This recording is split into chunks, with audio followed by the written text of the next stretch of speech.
Chérie? Tu te parfumes et te maquilles à cette heure? Tu vas où? Comment ça je vais où? Je t'avais dit avant hier, que je passais la soirée avec mes copines aujourd'hui. Non, tu ne me l'as pas dit. Je te l'ai dit avant hier, dans la voiture. Non, tu ne me l'as pas dit, chérie. Moi je n'ai aucun souvenir. Alors peut-être que tu as oublié, mais oui je te l'avais dit. Bon bref. Tu ne peux pas partir ce soir, moi j'avais autre chose de prévu. C'est une blague j'espère. Je t'avais bien dit, qu'on a passé tout le mois dernier, à préparer notre soirée entre filles. Je ne peux quand même pas tout annuler à la dernière minute comme ça. Est-ce que tu es vraiment obligé d'y aller? Elles peuvent très bien s'en sortir sans toi. Rolly, ne commence pas s'il te plaît.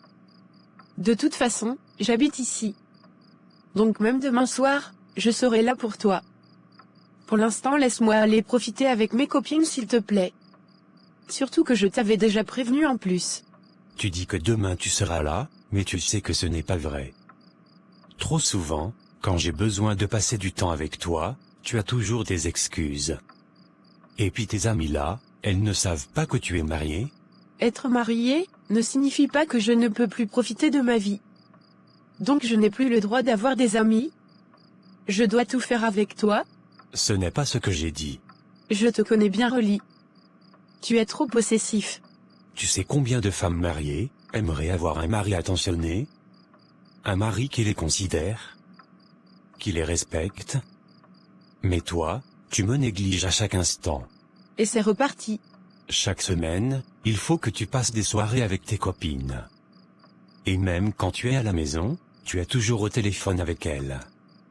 Quand je m'approche de toi, tu trouves toujours une excuse pour m'éviter. Continue de me négliger, Maranda. Continue. Rolly, tu sais quoi? Tu ne vas pas gâcher mon humeur aujourd'hui. Alors je vais finir de me préparer et partir en paix. D'accord? Merci.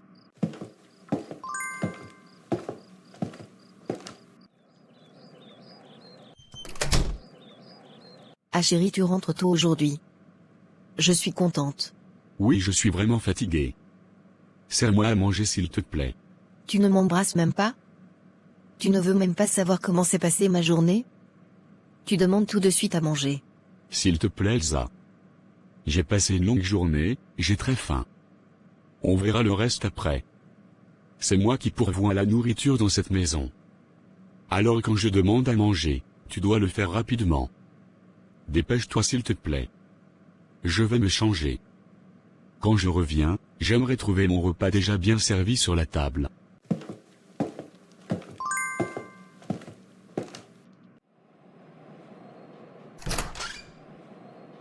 Monsieur, votre fils est là. Il dit que c'est urgent. Ok. Dites-lui d'entrer. Ce n'est pas possible.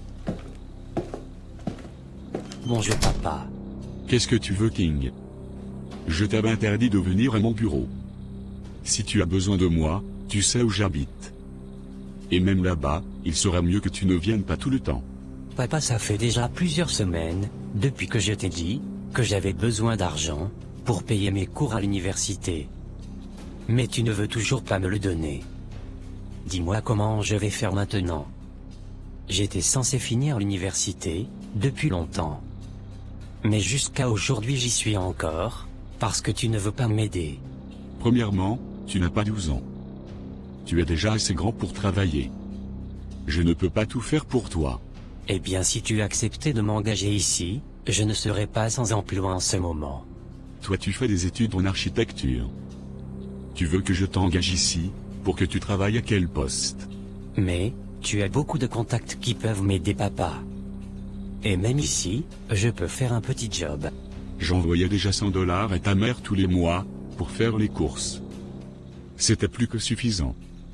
C'est elle qui a refusé de prendre mon argent. J'imagine qu'elle s'en sort déjà bien sans moi. Tu n'es pas orphelin. Alors si tu as des besoins, tu peux tout simplement le demander à ta mère aussi. Mais papa, comment tu veux qu'on vive, avec $100 par mois? Ce n'est même pas le montant que tu paies à tes domestiques à tous les mois. Maman l'a pris comme une insulte, C'est pour ça qu'elle a refusé de recevoir quoi que ce soit de toi. Eh bien, ce 100 $ que tu appelles une insulte, je parie que tu n'as même pas la moitié de ce montant en ta possession. Voilà comment les pauvres réfléchissent. C'est pitoyable. Mais qu'est-ce qu'on t'a fait pour que tu nous fasses tout ça? Tu es très riche, papa, mais moi, ton fils, je souffre. Moi et ma mère, nous souffrons. Maman ne gagne pas beaucoup d'argent. Et toi, papa? Je t'interdis de venir ici et de crier sur moi. Tu n'es qu'un paresseux et un incapable qui veut se faire entretenir à 30 ans. Sors dehors, tu verras des jeunes comme toi qui vendent de l'eau dans la rue. Tu n'as qu'à faire comme eux. Ah, papa. Je ne veux plus jamais te voir ici. La prochaine fois, je ne me donnerai pas la peine de te recevoir. Et ne t'avise même pas de venir chez moi pour importuner ma femme. Et puis regarde-toi. Tu es habillé comme un voyou. Et tu sens très mauvais en plus. Sors d'ici avant que j'appelle la sécurité. Fais vite. Sache qu'à partir d'aujourd'hui, je ne suis plus ton fils. Moi, je vais te prouver. Tu verras. Bon débarras. D'ailleurs, je n'ai pas besoin que tu sois mon fils. Tu fais bien de m'enlever cette charge. Bandit. Vagabond de grand chemin. Scolopendre. Incapable. Incompétent. Ignoble. Minable. Bon débarras.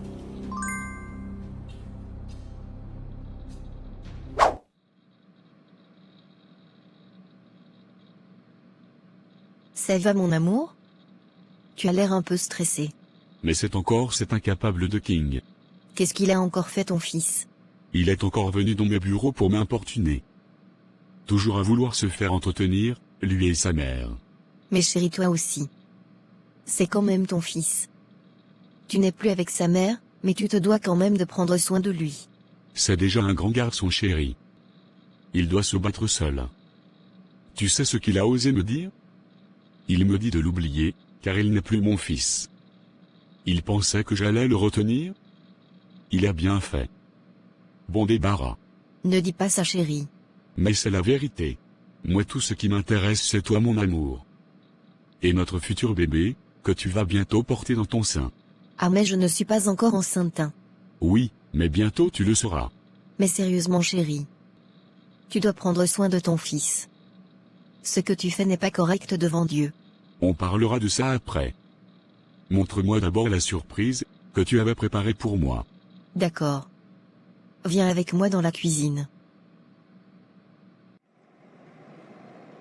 Maman, ce que papa fait est inacceptable. Moi, je l'ai regardé dans les yeux, et je lui ai dit qu'il n'est plus mon père. Tu es encore allé là-bas. Je t'avais dit que c'est une peine perdue. Il faut te faire à l'idée que ton père ne veut pas de toi dans sa vie. Tu ne peux pas le forcer la main. Tu es un homme, bats-toi et le Seigneur te fera grâce. Et puis moi ta mère je suis en vie. Je n'ai pas beaucoup, mais avec le peu que j'ai, on s'en sort pas mal. Moi, je vais prouver à papa. Il verra. Tu n'as pas besoin de lui prouver quoi que ce soit. Bats-toi pour ta vie, et c'est tout.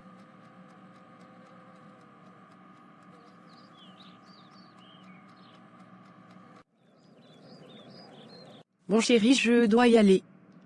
Tu sais, je t'avais dit que j'avais une rencontre avec les filles. Encore? Même un jour, férié, tu ne peux pas rester avec ton mari? Mais Rolly, tu m'as dit que toi aussi tu devais rencontrer les garçons. Mais moi, je n'avais pas l'intention d'y aller pour rester avec toi. Allez mon chou, ce n'est pas grave. La domestique est là, elle va te faire à manger avant que tu ne partes. Je reviens le soir. Donc ce n'est pas toi qui as fait la cuisine? Pourtant je t'avais dit que je veux manger un plat préparé par toi. Mais j'ai pas eu le temps chéri. Je te ferai à manger ce week-end. Allez, j'y vais. Je t'aime mon amour. C'est pas possible.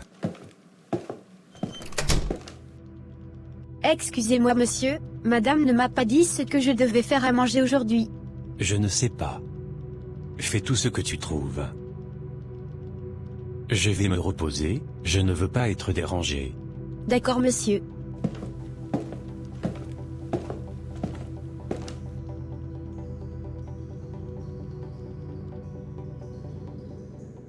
Franchement les filles, quelle coïncidence, qu'on se soit toutes mariées au même moment. Ça fait déjà 5 mois maintenant. Comment ça se passe dans vos foyers? Pour moi, pas grand-chose a changé. Rolly est un bon mari. Même si ces derniers temps, il est devenu trop possessif, et il veut tout le temps me contrôler. À chaque fois que je dois sortir, c'est un problème. Mais toi aussi, tu ne peux pas continuer à vivre ta vie d'avant, alors que tu es marié maintenant. Tu dois prendre soin de ton mariage. C'est ta priorité. Je veux bien, mais il ne faut pas exagérer. Et toi Elsa? Moi ça va aussi. Bon les filles, je dois malheureusement vous laisser, car c'est notre journée shopping avec mes copines de la fac. Tu parles de tes copines là, qui sont toutes célibataires? Comment toi une femme mariée, tu ne peux avoir que des amis célibataires? Je n'ai pas que des amis célibataires. Toi, et Elsa, vous êtes bien mariés, non?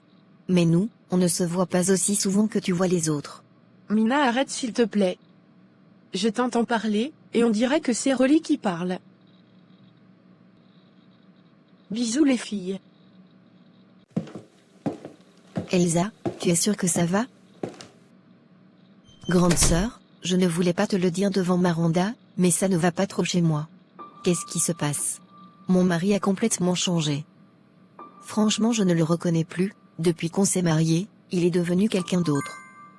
Il ne me donne plus aucune attention, et aucune affection. Mon mari peut faire 2 à 3 semaines sans me toucher. L'autre jour on s'est disputé, et il est parti de la maison, et il n'est revenu que vers 3 heures du matin. Sans me dire où il était. Et quand j'essaie de parler avec lui, il a toujours des paroles blessantes. Je ne comprends pas ce qui se passe franchement. Peut-être que tu as fait quelque chose dont il n'est pas content. Non Mina, je n'ai rien fait de mal. Moi je crois qu'il a une maîtresse. Ah bon? Et tu sais qui c'est? Non. Comment le saurais-je? Arrête de te faire des idées Elsa. Confie-toi plutôt en l'Éternel. Applique le proverbe 3 verset 5. Dieu est capable de toucher le cœur de ton mari. S'il ne veut pas t'écouter, j'en parlerai à mon mari et il va parler avec lui. Peut-être qu'entre hommes, ça passera. Arrête de t'inquiéter. D'accord grande sœur. Merci. Alors les gars. Ça faisait un bail, depuis la dernière fois qu'on s'est vu. Comment ça va chez vous? De mon côté ça va. C'est l'amour fou avec Mina. Vraiment. Ah oui, complètement. J'ai bien fait de l'épouser elle, en tout cas. C'est la femme parfaite. Et toi Rolly? Oui, ça va, ça va. Ma femme est particulière, vous la connaissez. Mais je gère. Et je l'aime comme ça. Il n'y a pas de rose sans épines. Exactement. Et c'est ça l'amour. Jusqu'à un certain point quand même. Il ne faut pas exagérer. Il faut être parfois dur avec la femme, pour qu'elle comprenne que c'est toi le chef. Moi je blague pas trop avec ma femme. Je le faisais quand on était fiancés, mais quand on s'est marié j'ai arrêté. Car il faut imposer les barrières. Ta femme est comme ta meilleure amie, c'est ta confidente. Vous êtes déjà un. Quelle barrière tu veux mettre? La femme de la maison n'est pas l'amie de son mari. Je suis son chef. Elle doit m'obéir. La femme de la maison? Donc tu as une autre femme dehors? Ce n'est pas comme ça qu'on aime mon frère. Qu'est-ce que tu sais de l'amour, toi? Si tu savais comment aimer, tu n'allais pas abandonner ton fils. Tu es mal placé pour me donner des conseils. Qu'est-ce que mon fils a à voir avec tout ceci? Je t'interdis de parler de ma vie privée avec mon fils. Applique d'abord, toi-même tes conseils. Les gars, on va pas se prendre la tête quand même.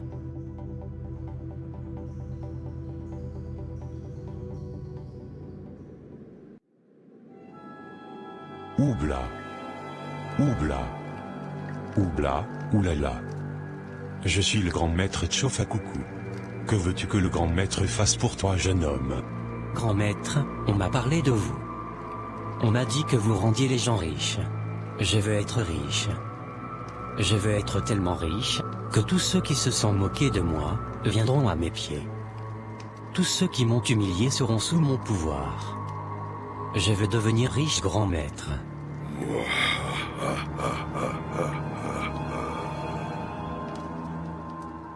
Tu demandes une chose difficile, petit enfant. Pourras-tu en payer le prix du succès? Mon petit, le prix du succès. Je suis déterminé, grand maître. Je veux le sang d'un de tes parents. Ramène-moi un cheveu de ta mère ou de ton père. Et celui que tu choisiras ira faire un voyage dans le pays de nos ancêtres pour toujours. Et 24 heures après sa mort, tu deviendras l'homme le plus riche de ton entourage. Mais attention, pour que ce charme se perpétue, tu ne dormiras que 3 heures par nuit. De 3 heures à 6 heures du matin. Si tu manques une seule fois à cette habitude, toi-même, tu regretteras le jour où tu avais mis tes pieds ici.